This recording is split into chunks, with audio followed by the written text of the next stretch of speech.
A gente tem estudado a Bíblia desde o Gênesis e estamos em 2 Crônicas, e eu estou com você no 2 Crônicas, capítulo 29. Então, deixa a sua Bíblia aí aberta. Você que a trouxe, se você não trouxe, está com o seu celular aí com acesso a ela também, fica à vontade para fazer assim e acessar aí a Bíblia em 2 Crônicas, capítulo 29.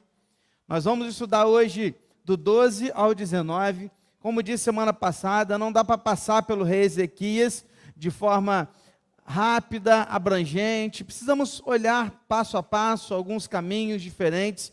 E eu quero convidar você para que juntos nós possamos estudar mais esse bloco de versículos que vai do 12 ao 19. Semana passada, só para a gente recapitular um pouquinho, nós vimos o discurso do rei Ezequias, chamando os seus sacerdotes e os seus levitas, a consagração das suas vidas, foi um chamado à consagração, e a gente viu como que o seu discurso levou o povo, levou principalmente os sacerdotes, os levitas, à purificação das suas vidas para algo que viria a acontecer.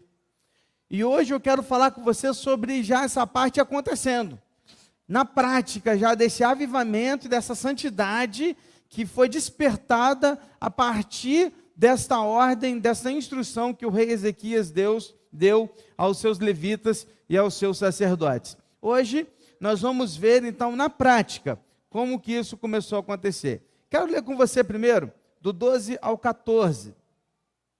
Então se levantaram os seguintes levitas: Maate, filho de Amazai, Joel, filho de Azarias, dos filhos dos coatitas, Quis, filho de Abdi, Azarias, filho de Jealelel, dos filhos de Merari, Joá, filho de Zima, e Éden, filho de Joá, dos filhos de Gerson, Sinri e Jeuel, dos filhos de Elisafã, Zacarias e Matanias, dos filhos de Asaf, Jeuel e Simei, dos filhos de Emã, Semaías e Uziel, dos filhos de Gedutum. Nomes e nomes. Nós não vamos entrar nos detalhes de cada um aqui, mas essa primeira parte do registro do autor dos Crônicas é simplesmente para registrar os principais nomes, ou seja, os líderes de cada família dos levitas que iria fazer parte dessa restauração do avivamento da santidade no meio de Israel, ou melhor, no meio de Judá, porque nós estamos falando do Reino do Sul. Então essa lista, ela registra aqui os nomes dos principais. E é interessante porque só três reis têm o registro de terem feito isso aqui. 3 reis: Davi, Salomão e Ezequias. Presta atenção, Ezequias entra numa lista muito reduzida de 3 reis, que ele só está junto de Davi e Salomão, ou seja, os maiores reis de Israel, dentre estes que separou uma turma de levitas para consagrá-los a fim de trazer um culto melhor para Deus. Estes 3. Ezequias, ele entrou nessa lista célebre, nessa lista marcante e muito importante na vida de Judá. Pronto. Não tem muito o que falar sobre nomes. Então nós vamos para a segunda parte. Vamos lá? 15 a 17. Congregaram os seus irmãos, santificaram-se e vieram cumprindo a ordem do rei, segundo as palavras do Senhor, para purificar a casa do Senhor. Os sacerdotes entraram na casa do Senhor para a purificar e tiraram para fora ao pátio da casa do Senhor todas as coisas impuras que encontraram no templo do Senhor. E os levitas pegaram essas coisas e as levaram para fora, ao vale de Cedrom. Começaram a santificar no primeiro dia do primeiro mês, e no 8º dia do mês chegaram ao pórtico do Senhor. Em 8 dias santificaram a casa do Senhor. E no 16º dia do mês eles terminaram. Agora sim, deixa eu trazer a sua atenção para algumas coisas aqui que são necessárias e importantes para o entendimento desse avivamento e dessa santidade. O processo da santificação, ele foi dividido em 2 etapas. Na primeira etapa, os sacerdotes entraram na casa do Senhor. Isso se refere, vamos de novo para aquela ilustração do templo. Lembra que toda vez que eu estou falando de casa do Senhor do templo, a gente está falando daquela parte que é um grande quintal, que é um átrio, tá? Um grande quintal. Dentro desse grande quintal tem um templo, ok? esse templo é dividido em duas partes: Santo dos Santos e Santo Lugar. Ok? Estamos juntos? Então, quando eu digo que eles entraram na casa do Senhor, nós estamos dizendo que eles entraram no Santo Lugar e no Santo dos Santos. Por quê? Porque ali no Santo e no Santo dos Santos, você vai se lembrar, há 3 semanas ou 4, que a gente já estudou, que o pai de Ezequias, o rei Acais, foi idólatra e levou para dentro do templo vários ídolos e vários altares que não pertenciam ao Deus de Israel. Ou seja, ele profanou o templo. E lembra que na semana passada a gente falou sobre ele ter trancado as portas?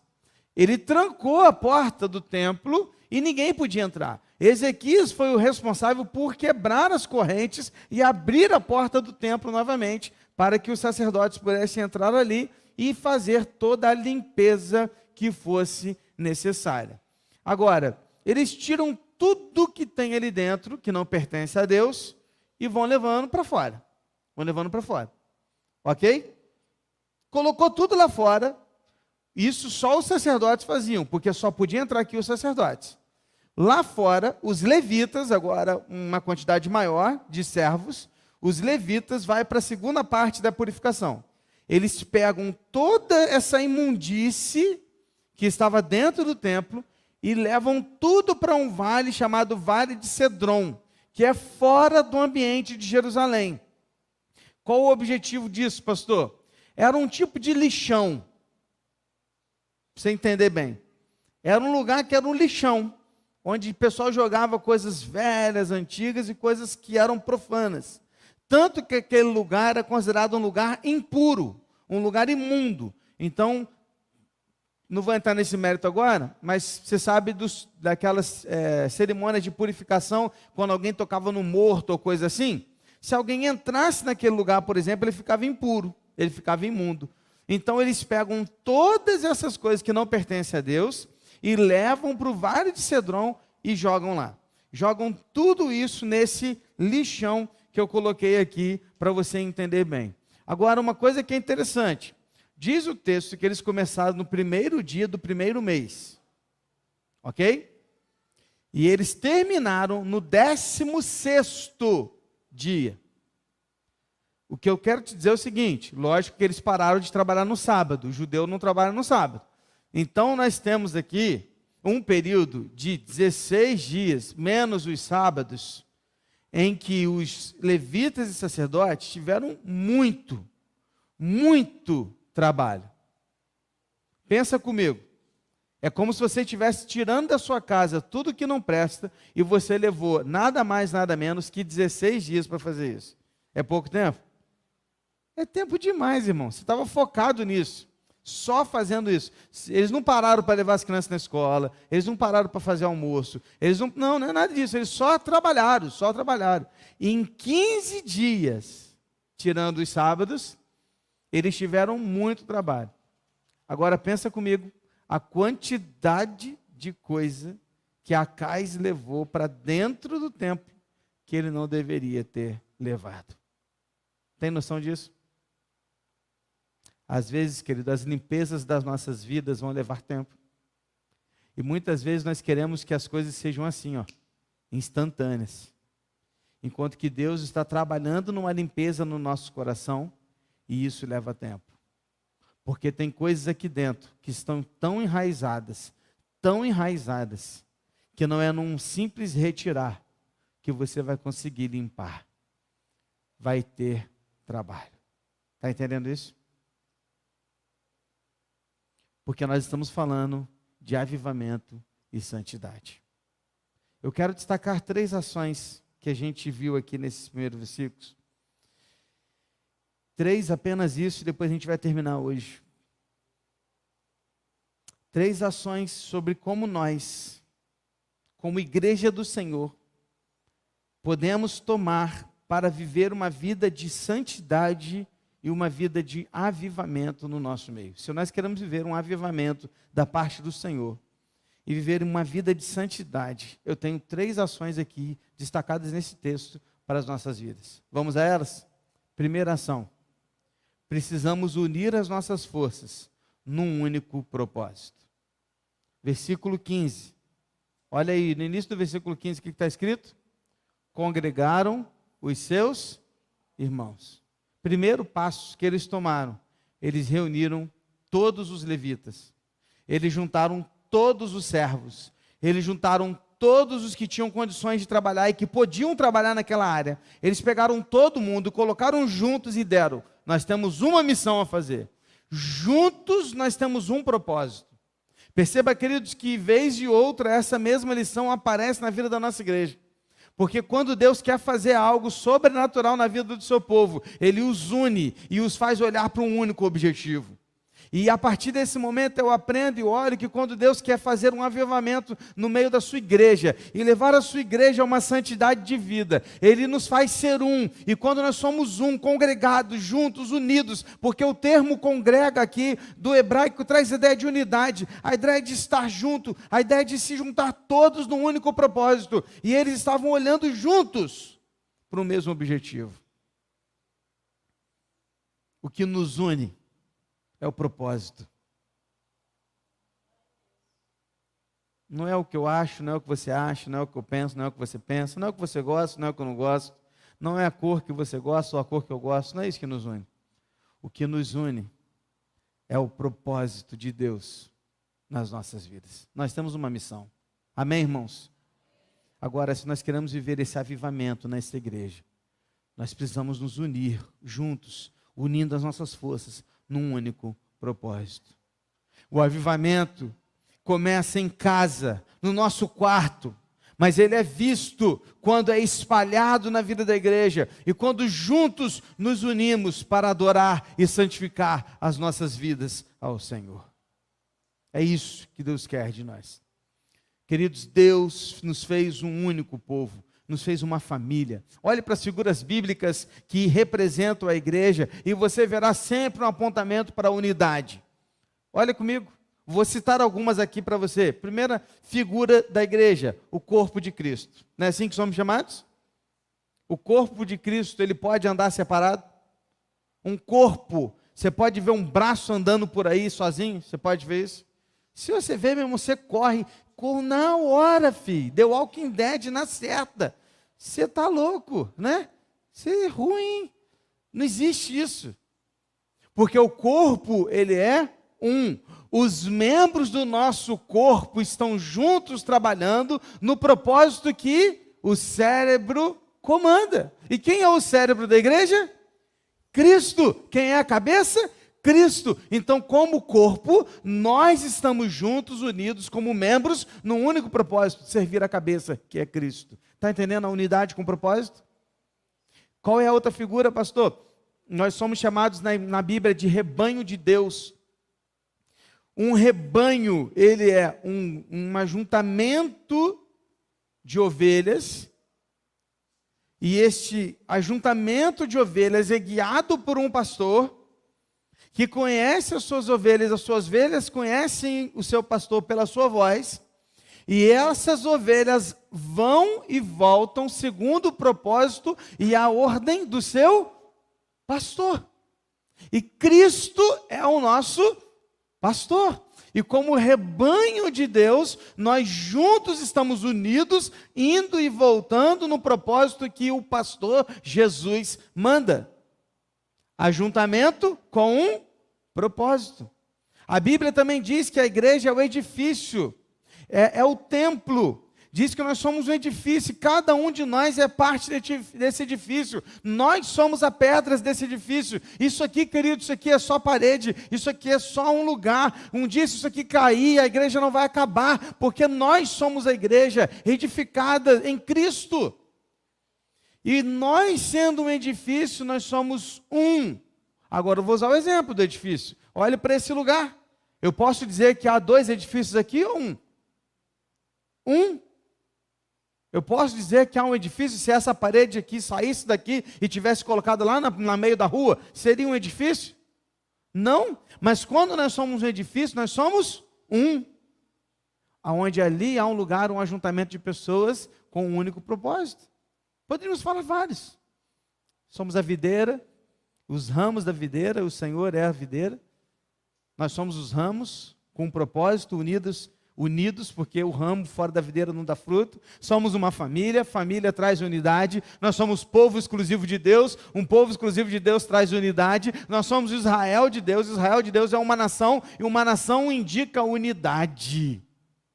Presta atenção, meu irmão, Deus nos fez um, e nós temos um propósito, um único Deus, um único Espírito Santo, uma igreja, um céu, um Senhor, um Salvador. Eu quero muito que, como igreja, experimentemos um novo tempo, onde estaremos vivendo um único propósito, de ganhar almas para Cristo, edificar uns aos outros em comunhão, viver a prática das boas obras, fazendo Cristo ser conhecido, levando a pregação do Evangelho e colhendo os frutos de um avivamento bíblico e genuíno no meio dessa igreja. Amém? O que precisamos? Unidade focada num único propósito. Primeira coisa, se queremos viver um avivamento e viver em santidade, precisamos estar juntos, unindo nossas forças num único propósito. Segunda lição, segunda ação que eu quero compartilhar com você, está ainda no versículo 15. Depois do que lemos da congregação dos irmãos, diz assim: o que eles fizeram? Santificaram-se e vieram.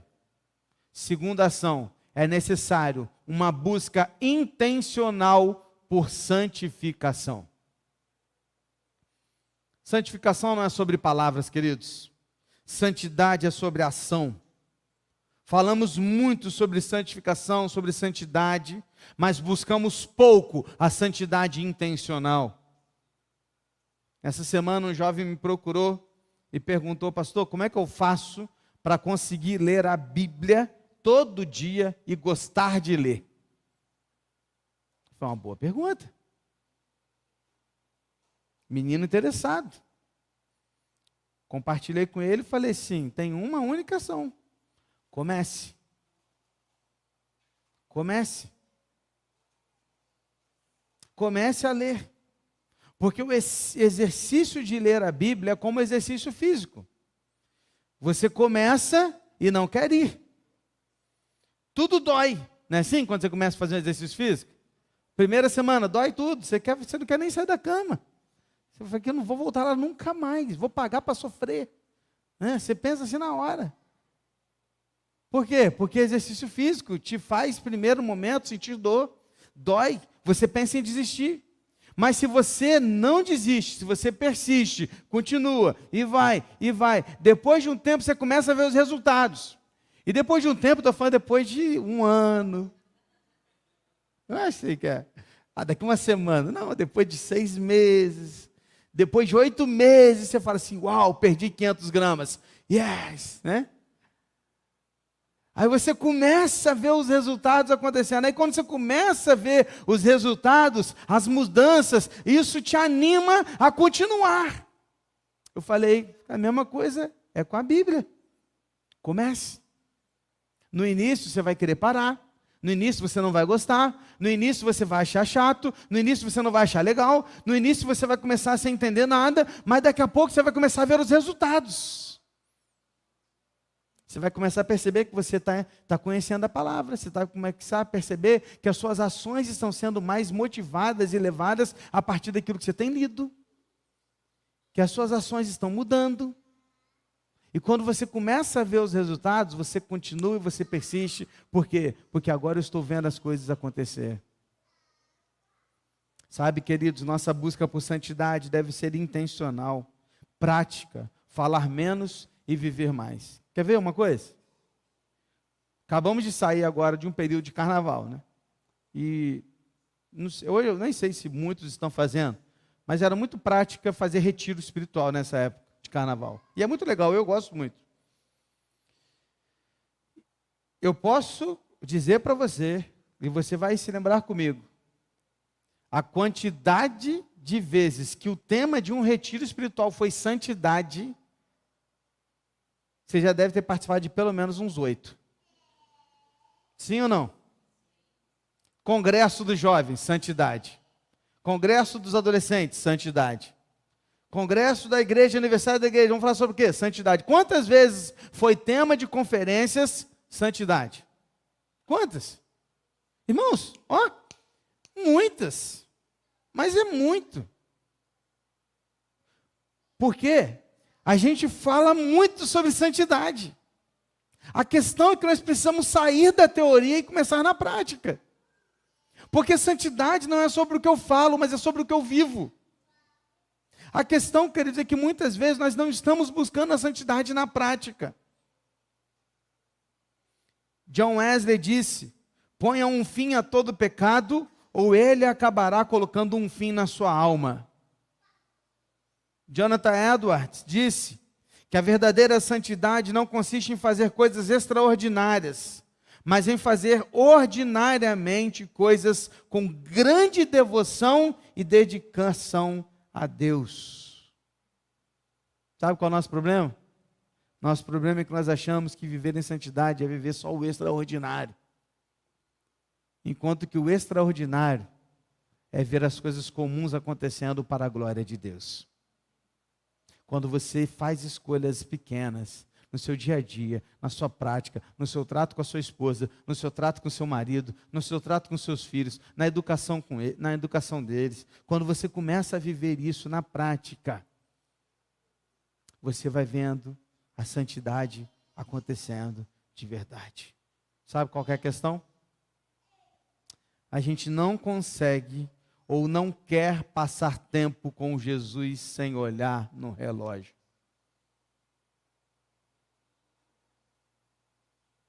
Qual foi a última vez que você parou tudo? Deixou seu celular num canto, desligou, colocou no silencioso, pegou a sua Bíblia e foi para um lugar silencioso. Só você e Jesus e mais ninguém. Sem hora para voltar. Qual foi a última vez?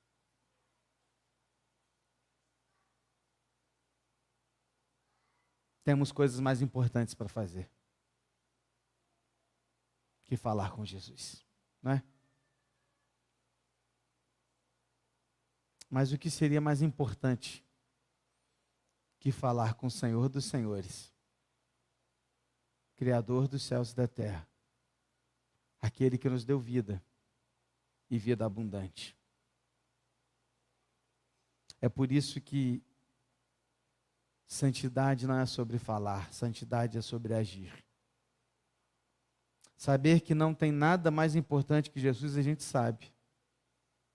A questão é que a gente não vive isso na prática. Se eu perguntar para você aqui, você vai me falar: quem é a pessoa mais importante para a sua vida? Você vai me falar: Jesus. Vai ou não vai? Vai. Se eu perguntar para você o que é mais importante na face da terra, falar: Jesus. Você até me responde isso. Mas no seu dia a dia, e no meu também, tá? No nosso dia a dia, na prática, não é isso que é verdadeiro. Porque tempo para Jesus a gente só tem quando sobra. É mais importante qualquer outra coisa, menos Jesus. Por isso eu te digo, santidade intencional. Busque isso. Fale menos. Falar é fácil. Viver que é complicado. Terceiro e última ação que eu quero compartilhar com você nessa noite.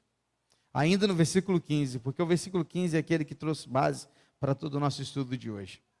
E ele disse assim, depois de falar que eles se congregaram e eles se santificaram, ele diz assim agora, na parte C do versículo: cumprindo a ordem do rei, segundo as palavras do Senhor, para purificar a casa do Senhor. Terceira e última ação, se queremos viver um tempo de avivamento e santidade, estejamos focados em obedecer à voz de Deus. Esteja focado em ouvir e obedecer à voz de Deus. Veja o que eles fizeram. Eles obedeceram e cumpriram a ordem do rei. E a ordem do rei nada mais era que a palavra do Senhor, a ordem do Senhor. para purificar a casa do Senhor, porque o rei não transmitiu suas próprias palavras, o rei transmitiu as palavras de Deus, porque líderes, servos e fiéis a Deus apenas transmitem o que Deus quer e mostram o caminho que agrada a Deus. Ao seguir e obedecer líderes assim, você está obedecendo e seguindo a Deus. Um dia desse eu preguei aqui sobre isso, que a visão é dada ao líder, não falei? Vocês lembram disso? E que a gente deve seguir o líder desde que ele esteja seguindo o quê? A palavra de Deus. Falei com você que no dia que esse pastor ou qualquer outro desse colegiado não estiver mais pregando a palavra de Deus, manda ele embora. Não falei isso? Mas se este pastor e a liderança desta igreja está conduzindo esta igreja a viver uma vida de avivamento e santidade, glorificando a Deus, buscando fazer para o Senhor, siga-o com todas as suas forças. Perceba, querido, que a ordem foi do rei. Os levitas ouviram a voz do rei, obedeceram o seu líder. E ao obedecer o seu líder, ele estava obedecendo a Deus, porque ele estava ouvindo a voz de Deus. Não à toa, quando tratamos de líderes e quando tratamos de pessoas que precisam ser seguidas, o apóstolo Paulo, em 1 Coríntios capítulo 11, versículo 1, disse: sejam meus imitadores, como também eu sou imitador de Cristo. O problema é que vivemos num tempo em que a nossa geração se abstém das suas responsabilidades. Uma geração que não assume responsabilidades. Uma geração frágil, fraca, que não se posiciona. Enquanto que nós, como líderes, como servos do Senhor, devemos dizer: ei, olhem para cá, olhem para mim, caminhem comigo, me imita, siga-me, e você estará seguindo a Jesus Cristo. É isso que devemos fazer, queridos. Como pastor e como líder de vocês, eu digo: me imitem, caminhem comigo e vamos juntos seguir o que Cristo tem a nos ensinar. Não estou dizendo aqui que eu sou perfeito, nem que eu não vou errar, muito pelo contrário, eu vou errar porque eu sou imperfeito, cheio de falhas, mas uma coisa estou certo, irmãos, quanto a mim, não julgo havê-lo alcançado, mas uma coisa faço, esquecendo-me das coisas que ficam para trás, e avançando para as que estão diante de mim, prossigo para o alvo, para o prêmio da soberana vocação de Deus em Cristo Jesus. Amém, irmãos? Filipenses 3, 13 e 14, o apóstolo Paulo também. O que ele está dizendo? Ele está dizendo o seguinte: me imitem. Mas eu não julgo que já tenha alcançado, porque não alcancei. Porque eu estou olhando para lá, e eu prossigo para o alvo, de onde eu não tiro os olhos, porque eu vou continuar firme, até o dia que o Senhor Jesus me levar. Estou te chamando, meu irmão, para a gente ir junto, porque o meu desejo é servir a Deus e agradar o Senhor. Se queremos ser uma igreja íntegra, devemos obedecer à voz de Deus. E se este pastor está te passando a voz de Deus, ouça-o, imite-o, porque juntos nós vamos seguir o Senhor Jesus. Estamos juntos? Para a gente fechar, o versículo 18 e 19 diz assim: então foram falar com o rei Ezequias no palácio e disseram: já purificamos toda a casa do Senhor, bem como o altar do holocausto, com todos os seus utensílios, e a mesa da proposição com todos os seus objetos. Também todos os objetos que o rei Acais, em sua infidelidade, jogou fora durante o seu reinado, nós já preparamos e santificamos, e eis que estão diante do altar do Senhor. O fechamento aqui é o relatório que os levitas estavam levando para o rei Ezequias. Eles estão dizendo: olha, muitos objetos que Salomão fez, foi perdido, porque Acais jogou fora na sua infidelidade. Mas nós refizemos alguns. É isso que eles estão dizendo. E eu quero fechar aqui te dizendo duas coisas. Primeiro, você pode dizer hoje para Deus, como esses levitas disseram: está tudo limpo agora. Tiramos tudo que desagrada a Deus. Nós vamos continuar numa limpeza diária, mas hoje eu posso te dizer: tudo que desagrada a Deus foi tirado daqui. Faça a obra a partir desse momento, Senhor. Você pode dizer isso para o Senhor? Você pode dizer isso hoje para o Pai? Dizer: Senhor, está tudo limpo aqui. Estou jogando tudo fora aqui, ó. Estou tirando tudo. Faz essa obra a partir de agora na minha vida. Dia a dia, eu vou melhorar, eu vou buscar. Mas agora eu posso te dizer, está tudo limpo aqui. E uma segunda reflexão que eu quero te dizer é que a nossa infidelidade a Deus nos leva a jogar coisas preciosas fora. E algumas dessas coisas nunca mais serão as mesmas. Perceba, queridos, por causa da infidelidade de Acais, ele jogou fora objetos preciosos que Salomão havia feito lá atrás para o templo. Peças de ouro, peças com pedras preciosas, que foram jogadas fora por causa da infidelidade do Senhor. Sabe o que acontece? Quando nós escolhemos os nossos pecados, desejos do nosso coração, no lugar de Deus, nós trocamos o precioso pelo lixo. Trocamos uma comida boa por lavagem. O tempo que você vive no pecado nunca mais poderá ser recuperado, ele se foi. Nunca mais. A fofoca que você espalhou nunca mais vai voltar, ela deixará marcas terríveis na vida das pessoas, impagáveis. O domínio próprio que você não teve te fez perder família e amigos, e talvez nunca mais você vai conseguir tê-los novamente. A confiança que se foi por causa da traição, por causa da agressão, por causa de uma palavra, nunca mais será a mesma. A virgindade perdida numa noite de prazer, nunca mais será recuperada. Porque o tempo que se vive no pecado, nunca mais poderá ser recuperado.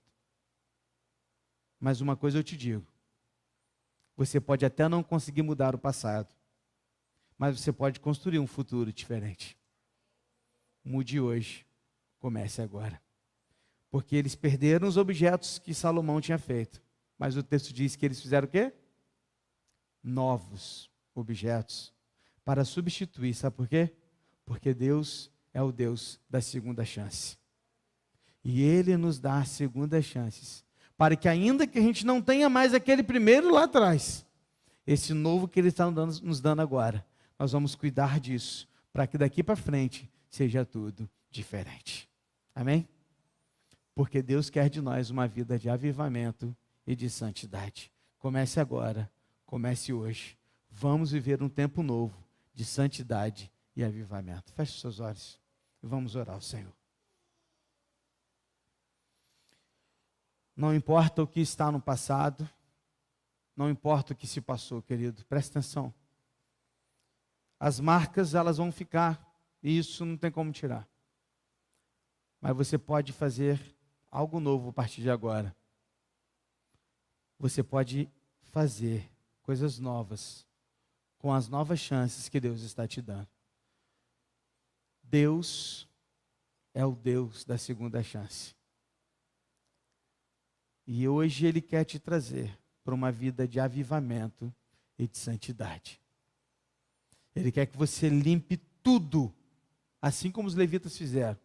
Tira tudo e apresente-se a Ele e diga, assim como o relatório que a gente leu, está tudo limpo.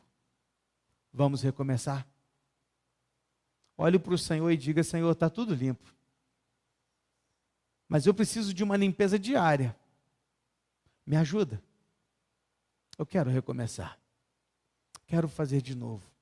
Quero fazer melhor.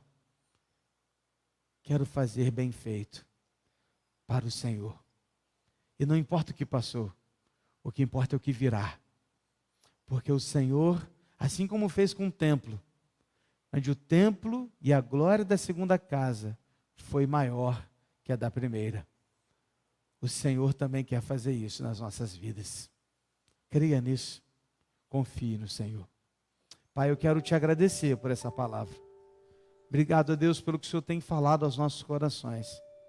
Obrigado a Deus pelo que o Senhor tem feito nas nossas vidas. Obrigado pelo despertamento que o Senhor tem nos trazido, dia após dia, pregação após pregação, estudo após estudo, encontro após encontro, reunião após reunião. Obrigado, Deus, porque esta igreja, ela não está focada em si mesma, mas ela está olhando para fora. E talvez ainda não todos, mas Senhor, leve-nos a fazer com que toda esta igreja entenda o propósito que nos une, que é de adorar o Senhor em tudo que fazemos, ganhando almas para Cristo e batizando pessoas para a glória do Senhor Jesus. Pai, essa palavra ela tem uma parte que ela é muito pessoal, porque a aplicação dela pode ser tanto como igreja, e a gente precisa libertar de muitas coisas que nos impedem de viver o melhor do Senhor, mas também ela é uma palavra que pode ser aplicada no indivíduo.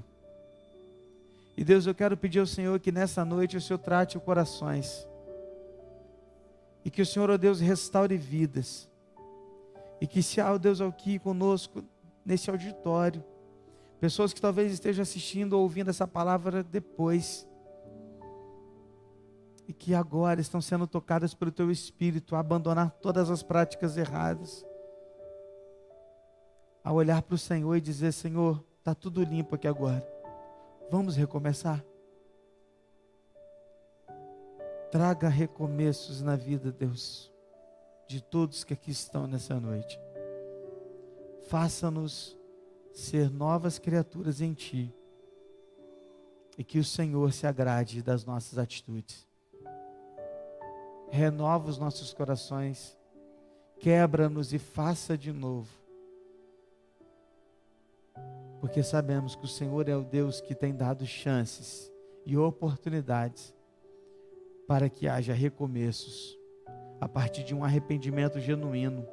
Realiza nos nossos corações um avivamento da Tua parte e a santidade do Senhor nas nossas vidas. É o que eu te peço, no nome precioso de Jesus. Amém, Senhor. Que Deus abençoe ricamente as nossas vidas, e que essa palavra tenha encontrado um lugar especial no seu coração. Amém?